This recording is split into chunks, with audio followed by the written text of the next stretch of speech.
நேற்றுக்கு நாளில் ஒரு அதிதீவிர சப்ஸ்கிரைபரை நான் சம்பாதிச்சேன். ரொம்ப சந்தோஷமாக இருக்கப்பா. நைட்டு நிம்மதியாக தூக்கி காலையில் ஆக்டிவாக எழுந்திரிச்சேன். ஒரு மாதிரி மகிழ்ச்சி. என்ன ஒருத்தன் அதிதீவிரமாக லைக் பண்ணுறான் என்னோடய வீடியோஸ், என்னோடய ஸ்டைல் இதெல்லாம் அப்படின்னும்போது ரொம்ப சந்தோஷமாக இருக்குது.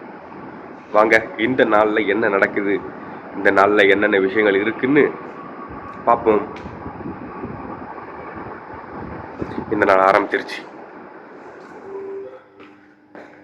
வணக்கம். நல்லா இருக்கேன். பாய்.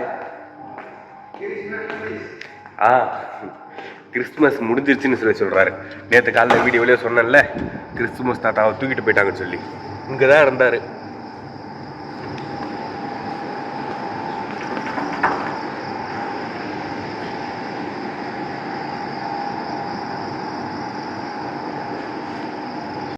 நண்பர்களே, சொன்னேன்ல ரொட்டி மாஸ்டர் 3 நாள் லீவு, நைட்டு 7 மணி வரைக்கும் எனக்கு வேலைன்னு சொல்லி. அதனால் நைட்டு சப்ளையர் தான் நைட்டு 7 மணிக்கு மேலே ரொட்டி போடுவான் கடைக்குள்ள. ஏதோ ரெடி பண்ணி வச்சுட்டு போயிருக்காங்க. ஒரு 3 நாளுக்கு அட்ஜஸ்ட் பண்ணி செய்ய வேண்டியதுதான். ஓகே, ஒர்க் ஸ்டார்ட் ஆயிருச்சு. இங்கே ஒரு பீஸ் டெய்லி வேலை செய்யணும். அந்த பீஸை காணோம். இன்னும் வரலையோ வேலைக்கு? டீ மாஸ்டராக காணோம்.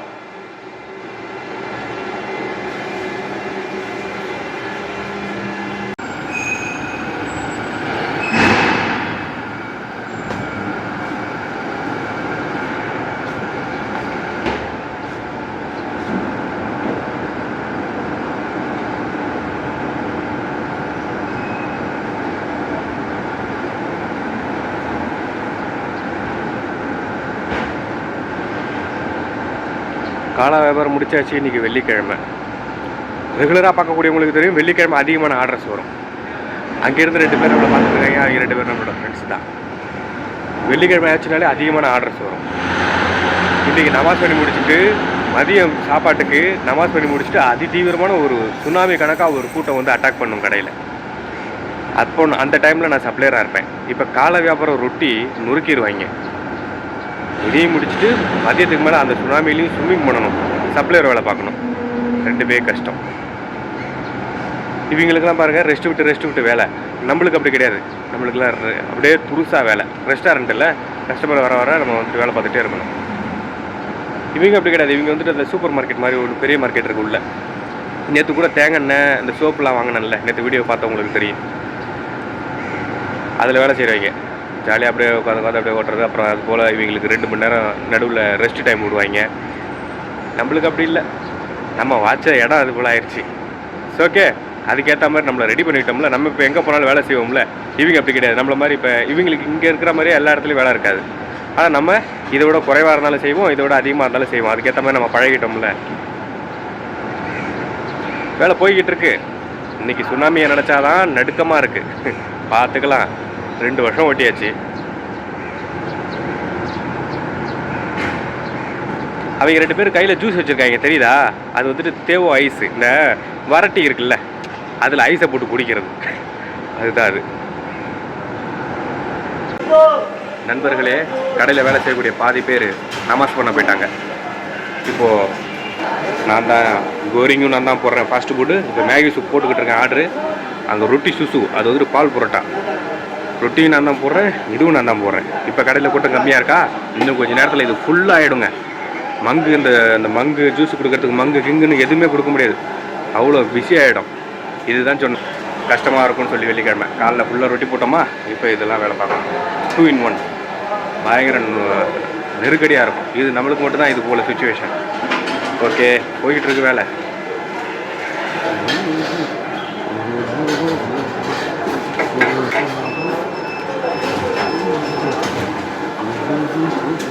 அடுத்தும் ஆர்டர் வந்துருச்சு. மீகோரிங். இங்கே கடைக்கு வரக்கூடிய தமிழ் ஆளுங்க என்ன மீகோரிங் போட சொல்லி தான் சாப்பிடுவாங்க. நான் இருந்தால் சாப்பிடுவாங்க, இல்லைன்னா சாப்பிட மாட்டாங்க. நான் கோரிங் பட்டரில் இருந்தால். இந்த KFCலாம் இருக்குது பக்கத்தில், அங்கே உள்ள தமிழர்கள் அவ்வளோவுக்கு பிடிக்கும் நான் மீகோரிங் போடுறது. நண்பர்களே, இவ்வளோ நேரம் அதிரடியான வேலைங்க. இப்போ தான் கொஞ்சம் ரிலாக்ஸ் ஆகிருக்கேன். இப்போ மணி 3:50, 4 மணி ஆக போகுது. 7 மணிக்கு தானே வேலை முடியும். இன்னும் நாளைக்கும் 7 மணிக்கு தான் வேலை முடியும். மொத்தம் 3 நாள் நைட் ரொட்டி மாஸ்டர் லீவ் இல்லையா? நான் நேற்றே சொன்னேனே, ரொம்ப பயங்கரமான டஃப்பு. அவ்வளோ நேரம் நான் கோரிங் போட்டுக்கிட்டு இருந்தேங்க. ஃபாஸ்ட் ஃபுட்டு ரொட்டி ரெண்டுமே நான் போட்டுக்கிட்டு இருந்தேன். கோரிங் மாஸ்டரு கவுண்டரில் வந்துட்டு பார்த்துக்கிட்டு இருந்தேன். ஏன்னா ஓனரோட அப்பா தான் கவுண்டருக்கு பார்த்துக்கிட்டு இருந்தார். அவர் வந்துட்டு நமாஸ் பண்ண போயிட்டார்.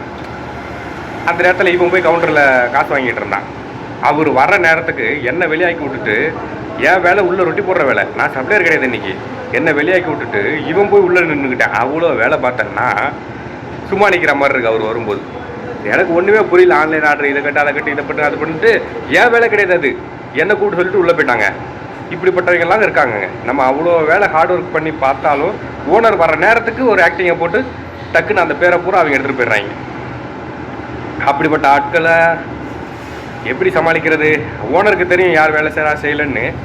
ஆனாலும் செல்வாக்கு, அந்த ஒரு மரியாதை, அந்த ஒரு ரெஸ்பெக்ட் நம்மளுக்கு கிடைக்கிறதில்ல. எவன் வந்துட்டு வில்லத்தனமாக வந்துட்டு அந்த ஒரு நேக்கு போக்காக வந்துட்டு இது பண்ணுறானோ, தெளிவாக டைமிங்கை வந்துட்டு பயன்படுத்துகிறானோ, அதுக்கு பேர் ஸ்மார்ட் ஒர்க்னு ஒரு பேர் வச்சுக்கிட்டு அவங்களுக்கு தான் அந்த ஒரு ரெஸ்பெக்ட் எல்லாமே கிடைக்கிது. புரியல அவங்களுக்கு? ஓனர்ஸுக்கு தெரிஞ்சாலும் ஆனாலும் மதிக்கப்படுறதில்ல. அப்படிப்பட்ட ஆட்கள் தான் ஓனருக்கும் பிடிச்சிருக்கு. இதை இப்போ ஒரு 5 நாளுக்கு முன்னாடி ஒருத்தன் என்ன பண்ணால், நான் போய் சாப்பிட்டுக்கிட்டு இருக்கேன். ஓனர் ரொம்ப ஸ்ட்ரிக்டான ஓனர். அவர், அவங்க அம்மா, அவங்க அப்பா எல்லாம் இருக்காங்க.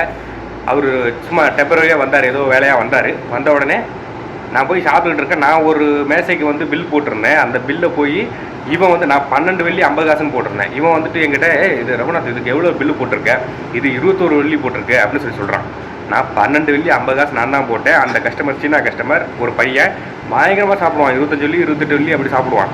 அன்றைக்கி கம்மியாக சாப்பிட்டேன். நான் நல்லா பார்த்து போட்டுட்டு தான் வந்து உட்காந்து சாப்பிட்டுக்கிட்டு இருக்கேன். அதாவது ஓனர் முன்னாடி இது மாதிரி மிஸ்டேக்லாம் கடையில் நடந்தாலும் அவன் தான் வந்துட்டு எல்லாத்தையும் மெயின்டைன் பண்ணுறானம்மா. எந்த பிரச்சனைகளும் வராமல் கடையை வந்துட்டு ரன் பண்ணுறானம்மா. அவன் அந்த ஸ்ட்ரிக்டாக இருக்கிற ஓனர் வந்த உடனே அவன் அது போல் ஒரு ஆக்டிங்காக போடுறான். நான் சாப்பிட்டுக்கிட்டு இருக்கேன், எந்திரிச்சும் வர முடியல. அந்த கஸ்டமர் வந்து சிஸ்டத்தில் பில்லு பார்க்க வரான், அவனையும் பார்க்க விட மாட்டான். போய் உட்காருங்க ப்ரோ அப்படின்னு சொல்கிறான். எனக்கு நல்லா தெரியும் 12 வெள்ளி 50 காசு நான் பில்லு போட்டேன். ஒருத்தர் நடனா அப்படி ஆக்டிங்காக போடுறாங்க, ஒருத்தர் நடனா இப்படி ஆக்டிங்காக போடுறாங்க. எவ்வளோ வேலை செஞ்சாலும் இன்னும் வேணும் அப்படின்னு தான் முதலாளிகள் எதிர்பார்க்குறாங்களே தவிர, வேலை செய்யாமல் நாடகம் நடிக்கிறவங்களை தான் பிடிக்குது. என்ன பண்ணுறது? ரொம்ப கஷ்டமாக இருக்குது மனசு. இதையெல்லாம் கடந்து தான் வெளிநாட்டில் வாழ்ந்துக்கிட்டு இருக்கேன்.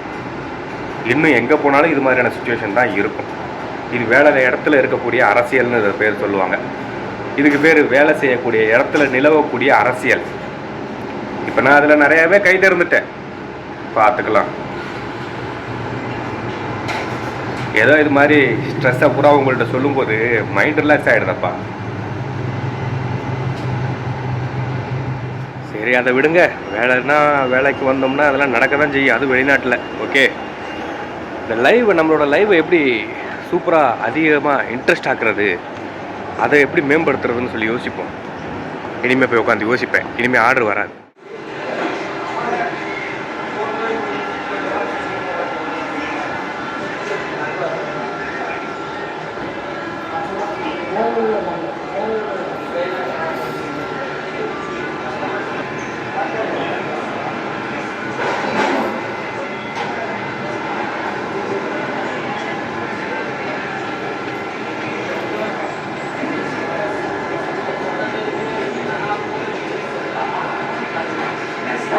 இந்த முன்னாடி 2 பேர் போகிறாங்கல்ல, இவங்க 2 பேரும் நம்ம கடைக்கு பக்கத்து கடையில் வேலை பார்க்குறவங்க. அந்த எல்லோ கலர் ட்ரெஸ் போட்டிருக்கிறவர் பக்கத்து கடையில் ரொட்டி மாஸ்டர், நான் இந்த கடையில் ரொட்டி மாஸ்டர். அதாவது நான் எங்கே சொல்கிறேன்னா, நம்ம கடை இந்த சைடில் இருக்குது, அவங்க கடை அந்த நேராக தெரியுதுல்ல, நேராக இருக்கிறது தான் அவங்க கடை. அது கொஞ்சம் பெரிய கடை. ஆனால் அவங்க கடையோட நம்ம கடையில் பிஸ்னஸ் அதிகம். வேலை முடிச்சிச்சு, வந்தாச்சு 7 மணி. பயங்கர டயர்டு. ஏன் தெரியுமா? வேலை செஞ்சு இல்லை, காலையில் ஒரு ரொட்டி போட்டுட்டு அதில் வந்துட்டு பயங்கர டயர்ட் ஆகிடும். அதுக்கப்புறம் சாப்பிட்டதுக்கப்புறம் அப்படியே மதியத்துக்கு மேலே ரொட்டி ஆர்டர் வராது. அதுக்கப்புறம் கோரிங்கு, நான் ரொட்டி, நாசிக் அந்தார், அப்புறம் மலாயு, இந்த தாய் ஃபுட்டு இவங்கெல்லாம் திறந்துருவாங்க. அட்டின்னு இருக்குவாங்க. அதில் காலையில் ரொட்டி போடுறது தான் மெயின். காலையில் ரொட்டி வியாபாரம் தான் மெயின். அந்த வேலை காலையோடு முடிஞ்சிச்சு. அதுக்கப்புறம் நம்ம வந்துட்டு சப்ளையர் வேலை பார்க்கணும். இந்த ரொட்டி மாஸ்டர் இல்லாதனால 3 நாள் நம்ம தான் ரொட்டி போடுறோமா ஃபுல் டைமு. இப்போ மதியத்துக்கு மேலே சாப்பிட்ட உடனே அந்த டயர்டுக்கு பயங்கரமாக தூக்கம் வருதுங்க. நெஸ்காஃபியோவே 2 டைம் குடிச்சிட்டேன். அது குடித்தா தூக்கம் வராது. அதெல்லாம் 2 டைம் குடிச்சிட்டேன். அதனால் சரியான தூக்கம் வருது. முகம் கழுவி பார்க்குறேன், ஒன்றும் முடியல. ஷபா, இன்னும் நாளைக்கு ஒரு நாளும் ஓட்டணும். இப்போ தான் அப்படியே அந்த சேரில் உட்காந்து இந்த நாளுக்கு உண்டான வீடியோவை எடிட் பண்ணுவோம். இல்லை ரூமுக்கு போயிடுவோம். எதுக்கு அங்கேயும் உட்காந்துக்கிட்டு ரூமுக்கு போய் எடிட் பண்ணுவோம். இது அருளண்ணனுக்கும் எனக்கும் சாப்பாடு கொண்டு போயிட்டுருக்கிறேன். இதில் வந்துட்டு 2 தோசை இருக்குது அருளண்ணனுக்கு. இது நாசிலமா வெள்ளை சோறு, அது மட்டும் கொண்டு போகிறேன். ஓகே நண்பர்களே, இந்த நாள் முடிஞ்சிருச்சு. இந்த நாளோட கடைசி தருணத்தில் நாம் இருக்கிறோம். இந்த நாள் எந்த ஒரு குடிபோதை பிரச்சனையும் இல்லாமல், குடிபோதை பழக்கங்களும் இல்லாமல் நான் கடந்துட்டேன். என்ன மாதிரி இருக்கணும்னு நினைக்க எக்காரணத்தை கொண்டும் எந்த ஒரு போதை பழக்க வழக்கங்களுக்கும் அடிமையாடாதீங்க நண்பர்களே. அப்படி ஆகிட்டீங்க மீளணும்னா ரொம்ப ரொம்ப கஷ்டம். அந்த நட்சத்திரம் அங்கே தெரியுதில்ல, சில நாட்களில் நிலாவும் தெரியும். அப்போது என்னோடய ரூமு இந்த இடத்துல தான் இருக்குது. இங்கே தான் என்னோடய தலை இருக்கும், இந்த இடத்துக்கிட்ட அந்த ஜன்னல் வழியாக. ஸ்க்ரீன் வந்து ஃபுல்லாக மூடாது. அப்போ நான் வந்துட்டு இந்த சிட்டியும் பார்ப்பேன், அந்த நட்சத்திரத்தையும் பார்ப்பேன், இங்கேருந்து நிலாவையும் பார்ப்பேன். சிட்டியை பார்த்துக்கிட்டே தூங்குவேன். உள்ள ரூமில், நம்ம ரூமில் ஏசியெல்லாம் இருக்குதப்பா. ஒரு விஷயம் தெரியுமா உங்களுக்கு? மலேசியாவில் வேலைக்கு வந்தோம்னா எல்லா இடங்கள்லையுமே ரூம் வசதி நல்லா இருக்காது. ஏதோ எங்கள் ரூம் வந்துட்டு இப்போ கடைசியாக நான் இந்த நாட்டை விட்டு வெளியாகக்கூடிய நேரத்தில் ரூம் வசதி நல்லாயிருக்கு. ஓகே, போயிட்டு திரும்ப வந்தோம் அப்படின்னா எங்கே போவேன், எப்படிப்பட்ட ரூம் அமையும் அப்படி சொல்லி எனக்கே தெரியாது. வரும்போது பார்த்துக்கலாம். ஓகே ஓகே நண்பர்களே, இந்த நாள் முடிஞ்சிருச்சு. எல்லோரும் பார்த்து பத்திரமா இருங்க. இந்த வீடியோ எப்படி இருக்குன்னு சொல்லி மறக்காமல் கமெண்ட் பண்ணுங்கள். ஓகே, என்னை சப்போர்ட் பண்ணுங்கப்பா. ஓகே, லைவ் போட்டாலும் லைவ்லேயும் வியூஸ் குறையுது. எனக்குன்னு வரக்கூடிய அந்த 3 பேர் தான் ரெகுலராக வர்றீங்க. ஓகே, உங்களுக்காகவாவது போடலாம். ஆனால் நான் என்ன பேசுகிறது டெய்லி நம்ம 3 பேர் தான் பேசுகிறோம் போது என்ன பேசுகிறது? 12 மணி நேரம் வேலை, எந்த ஒரு ஸ்கிரிப்டும் இல்லை, மண்டை காயுதப்பா. அதனால தான் இன்றைக்கி வந்துட்டு லைவ் போடலை. ஆனால் டெய்லி என்னோடய வீடியோஸ் கட்டாயம் அப்லோட் ஆகும். ஓகே, நாளைக்கு வீடியோவுக்கு காத்துருங்க. இந்த வீடியோ இதோட முடிவடையுது. மறக்காமல் கமெண்ட் பண்ணுங்கப்பா, லைக் பண்ணுங்கள், ஷேர் பண்ணுங்கள். ஓகே, சப்ஸ்கிரைப் பண்ணிக்கோங்க. ஓகே.